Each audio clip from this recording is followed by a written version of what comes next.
ఎన్టీఆర్ భరోసా పింఛన్ల పంపిణీ కార్యక్రమంలో పాల్గొన్న గురజాల ఎమ్మెల్యే ఎరపతినేని శ్రీనివాసరావు. పల్నాడు జిల్లా గురజాల నియోజకవర్గం పిడుగురాళ్లపట్నంలోని తెలుగుదేశం పార్టీ కార్యాలయం నందు ఎన్టీఆర్ భరోసా పింఛన్ల పంపిణీ కార్యక్రమంలో గురజాల ఎమ్మెల్యే ఎరపతినేని శ్రీనివాసరావు పాల్గొని పిడుగురాళ్లపట్నంలోని 13వ వార్డు మరియు 14వ వార్డులకు చెందిన వివిధ రకాల పింఛన్దారులకు పింఛన్లు పంపిణీ చేయడం జరిగింది. ఈ కార్యక్రమంలో పిడుగురాళ్లపట్నం మున్సిపల్ కమిషనర్ ఇరువూరి శ్రీనివాసరావు, మున్సిపల్ సిబ్బంది మరియు సచివాలయ సిబ్బంది, పింఛన్ లబ్ధిదారులు, పిడుగురాళ్లపట్నంలోని వివిధ హోదాలలో ఉన్న కూటమి నాయకులు, కార్యకర్తలు, అభిమానులు, యువత, మహిళలు పాల్గొనడం జరిగింది. 1వ తారీఖున ఇవ్వడం అనేది ఇది ఒక చరిత్ర. 4,000, 6,000, 10,000, 15,000 ఈ పెన్షన్స్ మనం చూస్తే గత ప్రభుత్వంలో ఇచ్చిన మాట తప్పి 3,000 చేస్తామని ఒకసారి చేయకుండా 1వ తారీఖు ఎప్పుడు కూడా ఇచ్చేవాళ్ళు కాదు.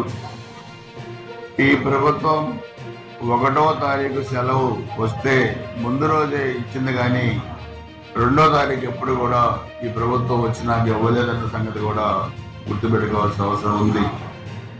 మాకు అసెంబ్లీలో భారతదేశం మొత్తం ఏ రాష్ట్రంలో పెన్షన్ ఎంత ఇస్తున్నారనేది కూడా మాకు ఇస్తే, మొత్తం దేశంలోనే అత్యధిక అమౌంట్ పెన్షన్లు ఇచ్చే ప్రభుత్వం ఆంధ్రప్రదేశ్లో మన ఎన్డీఏ ప్రభుత్వం అని చెప్పి కూడా మీకు తెలియజేస్తున్నాను. దాదాపు సంవత్సరానికి 34,000 కోట్ల పైగా మన ప్రభుత్వం అన్ని రకాల పెన్షన్లు కూడా ఇస్తా ఉంది. అంటే నెలకి దాదాపుగా 3,600 కోట్లు. 4,000 రూపాయల పెన్షన్ కానీ, 6,000 కానీ, 10,000 కానీ, 15,000 కానీ ఎక్కడా లేదు. మా దగ్గర తెచ్చానుకుంటే నేను కూడా మీకు ప్రెస్ మీట్లో చెప్తాను. మహారాష్ట్రలో ఆర్థికంగా బలమైన రాష్ట్రంలో 1,000 రూపాయలు పెన్షన్, గుజరాత్లో 600, కర్ణాటకలో 1,000, మన పక్కన తెలంగాణలో 2,000, ఒడిశాలో 600.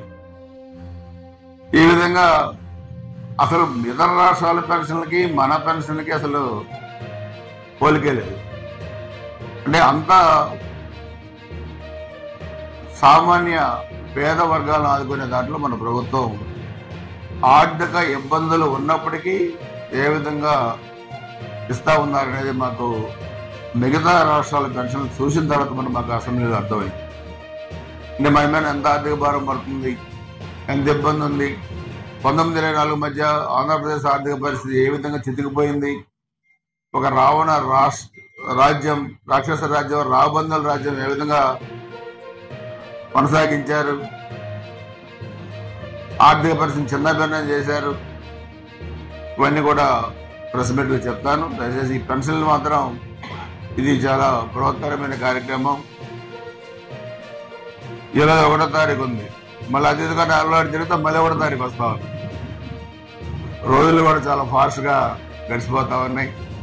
ఏది ఏమైనా నేను గ్రామాలకు వెళ్ళినప్పుడు కానీ, వార్డులకు వెళ్ళినప్పుడు కానీ చాలామంది పెద్దవాళ్ళు అడిగినప్పుడు మాకు 4,000 రూపాయలు సరిపోతున్నాయి, ఇంకా కొన్ని చోట్ల మిగులుతున్నాయని చెప్పారు. వృద్ధ దంపతులను అడిగితే మాకు కావాల్సిన ఆహారం మేము తింటున్నాం, కావాల్సిన సరుకులు, పండ్లు ఏమి తెచ్చుకుంటున్నాం, మేము ఎవరి మీద ఆధారపడలేదు, మాకు చంద్రన్న ఇచ్చే వృద్ధాప్య పెన్షన్, ఎన్డీఏ ప్రభుత్వం ఇచ్చే వృద్ధాప్య పెన్షన్ మాకు సరిపోతుందని చెప్పి కూడా చెప్పడం జరిగింది. పూర్తిగా అంగవైకల్యం ఉండి మంచం మీద నుంచి లేవని వాళ్ళకి 15,000 రూపాయల పెన్షన్ ఎక్కడా లేదు, భారతదేశంలో ఎక్కడ లేదు. ఇది మనకు ఆంధ్రప్రదేశ్లోనే ఉంది. అందుకనే అందరి దీవెనలు, అందరి ఆశీస్సులు ఈ ఎన్డీఏ ప్రభుత్వానికి ఇవ్వాలని చెప్పి కూడా నేను కోరుకుంటూ, ఇక రాబోయే ఇప్పుడు విడో పెన్షన్స్ వచ్చినాయి, ఇంకా అర్హులైన వాళ్ళకి కొత్త పెన్షన్స్ కూడా త్వరలోనే రాబోతా ఉన్నాయి.